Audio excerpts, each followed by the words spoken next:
What's up, Gator Country? Coming to you from Florida Field, Ben Hill Griffin Stadium, after the Gators' 31-17 win over Tennessee to open up the SEC slate of games. Richard didn't really start off well for either team offensively. A very ugly offensive game in the first half. It was almost comical. No, it definitely was comical how bad the offense was to start the game. No, it was really, really strange. Turnovers left and right. You get a turnover, you get a turnover, you get a turnover. It was a very strange game. And the second half kind of turned around, and it was kind of a tale of two halves in the sense of both teams kind of settled down, right, and both teams got new quarterbacks in the second half, and came out of halftime and were both settled in, and both kind of looked like they played the game that we thought they were going to play coming in. Florida had some long drives, did some things. Tennessee drove a little bit, petered out drives in the end before they can even get to the red zone really, and turn the ball over a little bit. So we kind of got the game we thought we were going to see in the second half as opposed to the first half. Right, and you mentioned, or you alluded to, that new quarterbacks happened. Jeff Driscoll went down. Will Muschamp told us that it is a fibia injury and that he is going to have to require season-ending surgery. So Tyler Murphy took his spot, and it will continue to take that spot. That is now his spot.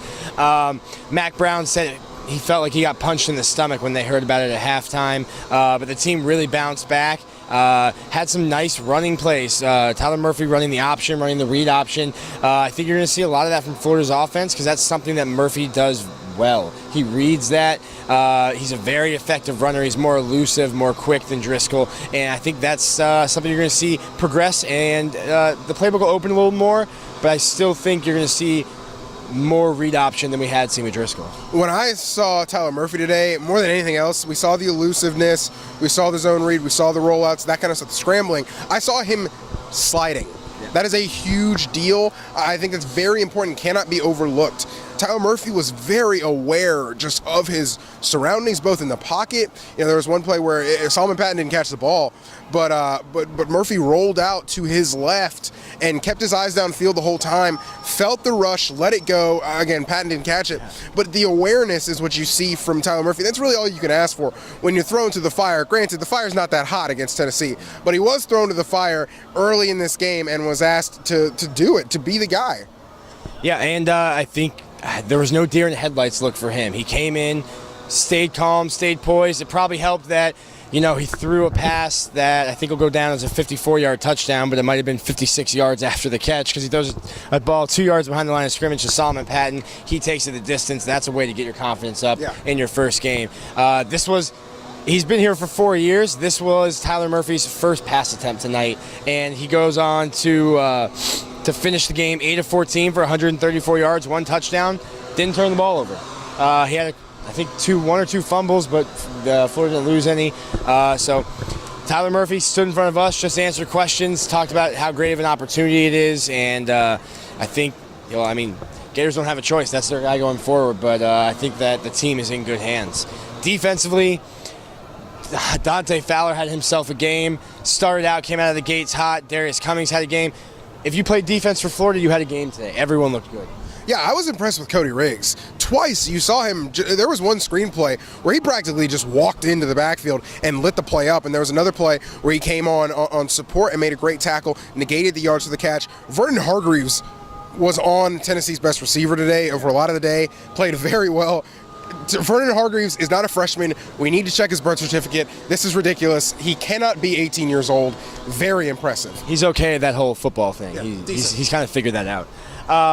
Another person that you'll probably see on SportsCenter, Brian Poole got ejected from this game, the new targeting rule. First time it really came to effect for Florida. Under the rule, it will be reviewed this coming week, but after seeing the replay, it was clearly a targeting under the guidelines of the rule, and he will miss or be forced to sit out the first half against Kentucky next week.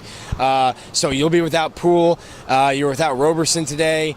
Purifoy goes down, so Florida's going to start having to mix some pieces around in the secondary, and you're really going to see how deep they are back there in having to mix those pieces around. Yeah, the silver lining for this is they're mixing around guys in the secondary, and they're going to be debuting a new quarterback on Saturday. The good thing is it's against Kentucky. And I think that is, you're easing him in against a Kentucky team, and then the next week an Arkansas team that lost to Rutgers today. And so it's 2 straight opponents that are, granted, SEC opponents, SEC level, but they're the bottom of the barrel as it pertains to SEC competition. So if you're going to play anybody on the SEC schedule with uncertainty on your roster, you want it to be the next 2 opponents. Absolutely. I was born in 1988.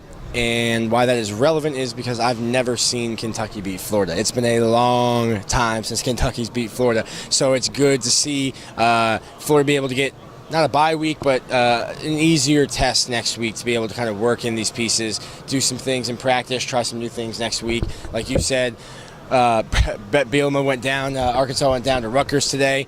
But after that, after those 2 games, he's going to be thrown to the lion's den, quite literally going down to LSU. But that's it. That's all for today. Florida moves on to 2-1. They'll turn their attention tomorrow, Monday, towards Kentucky and to the next week. But for Gator Country TV, Richard Johnson, Nick Delatorre, signing off.